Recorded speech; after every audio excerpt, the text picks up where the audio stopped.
ಸದ್ಯಕ್ಕೆ ಗಮನಕ್ಕೆ ತರಲಿಕ್ಕೆ ನಾನು ಬಯಸ್ತೀನಿ. ನಾನೇ ಸ್ವತಃ ಅವ್ರಿಗೆ ಫೋನ್ ಮಾಡ್ವಿ, ನೀವು ಎಷ್ಟು ಬ್ಯಾನರ್ ಆದ್ರೂ ಹಾಕೊಳ್ಳಿ, ಯಾರು ಕೂಡ ನಿಮಗೆ ತೊಂದರೆ ಮಾಡಲ್ಲ ಅಂತೇಳಿ ನಾನು ಹೇಳಿದ್ದೀನಿ ಅನ್ನೋಂಥ ವಿಚಾರವನ್ನು ಕೂಡ ಅವ್ರಿಗೆ ನೆನಪಿಸ್ತೀನಿ. ನಾನು ಆ ರೀತಿಯಾದಂಥ ಆಡಳಿತ ಕಾಂಗ್ರೆಸ್ ಪಕ್ಷ ಅವತ್ತು ಕೊಡ್ತಾ ಇತ್ತು.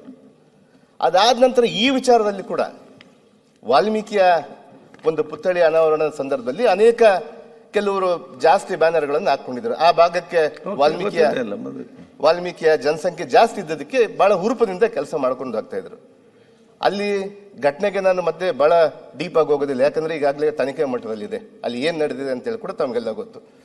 ಅವತ್ತಿನ ಸಂದರ್ಭದಲ್ಲಿ ಇವರು ಏನಾದ್ರು ಮಾನ್ಯ ಸದಸ್ಯರು ಪೊಲೀಸರಿಗೆ ಒಂದು ಮೆಸೇಜ್ ಅನ್ನು ಕೊಟ್ಟಿದ್ದಾರೆ, ಹೇಳಿದ್ದಾರೆ ಅವ್ರಿಗೆ, ಇಲ್ಲ ಇಲ್ಲಿ ಬ್ಯಾನರ್ ಹಾಕಿದ್ದಾರೆ, ತಾವು ಬಂದು ಇದನ್ನು ತೆಗೀರಿ ಅಂತ ಹೇಳಿದ್ದಾರೆ. ಅಷ್ಟಕ್ಕಾಗಿದ್ರೆ ಬಹಳ ಸಂತೋಷ, ನಮ್ಗೆಲ್ಲ ಕೂಡ ಸಂತೋಷ ಇತ್ತು. ಮಾನ್ಯ ಸದಸ್ಯರು ಇನ್ನೊಂದೇನು ಮಾಡ್ತಾರೆ, ಅಟ್ಲೀಸ್ಟ್ ನಮಗೆ ಯಾರಾದರೂ ಒಂದು ದೂರವಾಣಿ ಮಾಡಿ, ಯಾರಾದರೂ ಅಥವಾ ನಮ್ಮ ಇರುವಲ್ಲಿ ಶಾಸಕರಿಗೆ ಬೇಡ, ಅವ್ರು ಯಾರೋ ಹುಡುಗರಿದ್ದಾರೆ ಇನ್ನ ಬೇಡ, ಅವ್ರಿಗೆ ಮಾಡೋದೇ ಬೇಡ, ನಮ್ಮಂಥವ್ರಿಗೆ ಹೇಳಿದ್ರು ಕೂಡ ನಾವೇ ಬಂದು ಅಲ್ಲಿ ಏನಾಗಿದೆ ಅಂತೇಳಿ ನೋಡಿಕೊಂಡು ನಾವು ಅದನ್ನು ಮಾಡಿಸೋಂಥ ಜವಾಬ್ದಾರಿ ನಾವು ತಗೊಂತಾ ಇದ್ವಿ. ಯಾಕಂದ್ರೆ ನಮ್ಮ ಕಾಂಗ್ರೆಸ್ ಪಕ್ಷದ ಆಡಳಿತ ಒಂದು ಕೆನ್ನೆಗೆ ಬಾರಿಸಿದ್ರೆ ಇನ್ನೊಂದು ಕೆನ್ನೆ ತೋರಿಸುವಂಥದ್ದು, ಗಾಂಧಿಯ ಒಂದು ತತ್ವವನ್ನು ಇಟ್ಕೊಂಡು ಹೋಗುವಂಥದ್ದು ನಮ್ಮ ಕಾಂಗ್ರೆಸ್ ಪಕ್ಷ ಇದೆ. ಆ ರೀತಿಯಾಗಿ ನಾವು ಕೆಲಸ ಮಾಡ್ಕೊಂಡು ಹೋಗ್ತಾ ಇದ್ವಿ. ಅವ್ರು ಹೇಳಿದ್ರು ಕೂಡ ಆಗ್ತಾ ಇತ್ತು.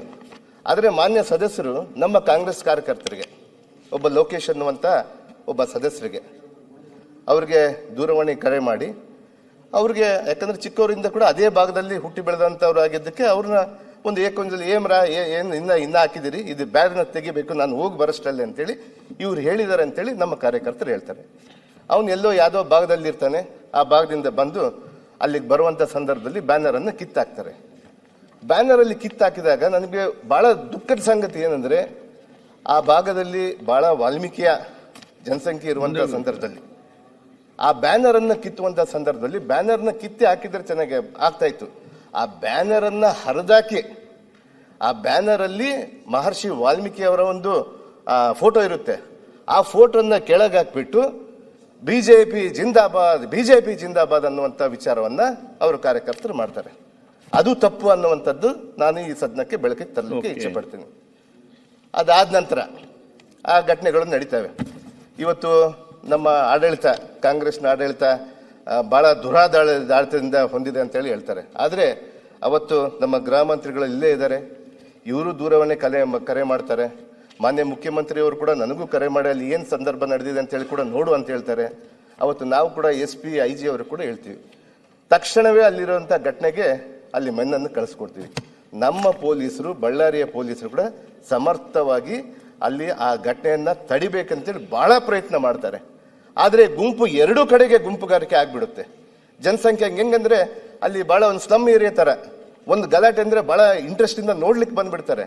ಗಲಾಟೆ ಆಗಿರೋದು ಇಬ್ಬರದಾದ್ರೆ ಅಲ್ಲಿ ಸುಮಾರು ಒಂದು 10,000 ಜನ ನೋಡ್ಲಿಕ್ಕೆ ಬಂದ್ಬಿಡ್ತಾರೆ. ನೋಡಕ್ ಬಂದವರು ದೊಣ್ಣೆಗಳು ಕಲ್ಲುಗಳು ಇಟ್ಕೊಂಡು ಹೊಡೆದಾಡ್ಕೊಂಡು ಬಿಡ್ತಾರೆ. ಆ ಸಂದರ್ಭ ಚದುರಿಸ್ಲಿಕ್ಕೆ ನಮ್ಮ ಪೊಲೀಸರ ಕಡೆಯಿಂದ ಸ್ವಲ್ಪ ಎಡವಿರ್ತಾರೆ. ಅಲ್ಲಿ ಅಂದ್ರೆ ಎಡವಿತಾರೆ ಅಂದ್ರೆ ಅವ್ರು ಪ್ರಯತ್ನ ಪಡ್ತಾರೆ ಬಹಳಷ್ಟು. ಅವರ ಆ ಸಂದರ್ಭದಲ್ಲಿ ಬಹಳಷ್ಟು ನಮ್ಮ ಪೊಲೀಸರಿಗೆ ಗಾಯ ಆಗುತ್ತೆ, ಕಲ್ಲೇಟುಗಳು ಈ ಕಡೆ ಆ ಕಡೆ ಬರ್ತಾ ಇದ್ರೆ ಯಾರು ಕಲ್ಲೇಟು ಬರುತ್ತೆ ಯಾರ್ದು ಬರುತ್ತೆ ಅನ್ನುವಂಥ ವಿಚಾರವನ್ನು ಗೊತ್ತಾಗಲ್ಲ. ಆದರೆ ಮಾನ್ಯ ಸದಸ್ಯರು ಗಂಭೀರವಾಗಿ ಈ ಸರ್ಕಾರದ, ನಮ್ಮ ಸರ್ಕಾರ ಇವತ್ತು ಏನು ಮಾಡ್ತಾ ಇದೆ ಇದನ್ನ ಗಂಭೀರವಾಗಿ ದುರಾಡಳಿತ ಅನ್ನುವಂಥ ವಿಚಾರವನ್ನು ಹೇಳ್ತಾರಲ್ಲ, ಅದನ್ನ ಹೇಳಬಾರ್ದು ಅನ್ನುವಂಥ ವಿಚಾರದ ನನ್ನ ಮನವಿದೆ.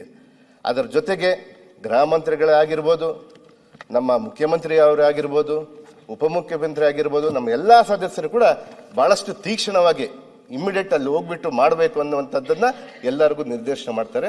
ಅದರಂತೆ ನಾವು ಕೂಡ ಅಲ್ಲಿ ಹೋಗ್ಬಿಟ್ಟು ಶಾಂತಿ ರೀತಿಯಿಂದ ಇರಬೇಕಂತೇಳಿ ಎಲ್ಲ ಗುಂಪುಗಳನ್ನ ಚದುರಿಸ್ಕೊಂಡು ಆಗ್ತಾರೆ. ಆದರೆ ಅಚಾತುರ್ಯದಿಂದ ಅದನ್ನ ಗುಂಡು ಹಾರಿಸ್ಕೊಂಡು ಅದನ್ನ ಹುಡುಗ ನಮ್ಮ ಕಾಂಗ್ರೆಸ್ ಕಾರ್ಯಕರ್ತನೇ ಬಲಿಯಾಗ್ತಾನೆ.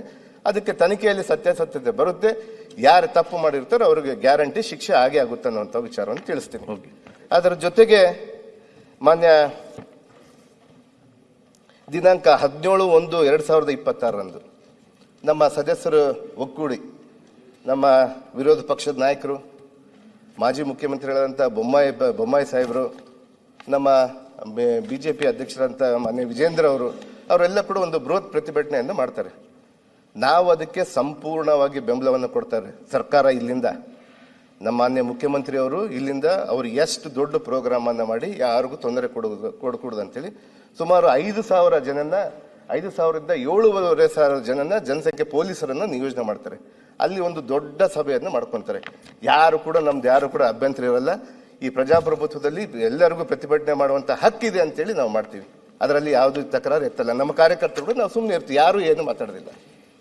ಆದರೆ ದಿನಾಂಕ 17/1 ಆ ಸಭೆಯಲ್ಲಿ ಮಾನ್ಯ ರಾಮುಲು ಅವರು ಬಹಳಷ್ಟು, ಅದರಲ್ಲಿ ವಿರೋಧ ಪಕ್ಷದ ನಾಯಕರು ಇರ್ತಾರೆ, ಅಲ್ಲಿ ಅದೇ ಸ್ಟೇಜ್ ಮೇಲೆ, ಅದೇ ವೇದಿಕೆ ಮೇಲೆ ಮಾನ್ಯ ಬೊಮ್ಮಾಯಿಯವರು ಇರ್ತಾರೆ, ಅನೇಕ ಸದಸ್ಯರು ಇರ್ತಾರೆ, ಬಹಳ ದೊಡ್ಡ ಟಾಲ್ ಲೀಡರ್ಸ್ ಎಲ್ಲ ಬರ್ತಾರೆ.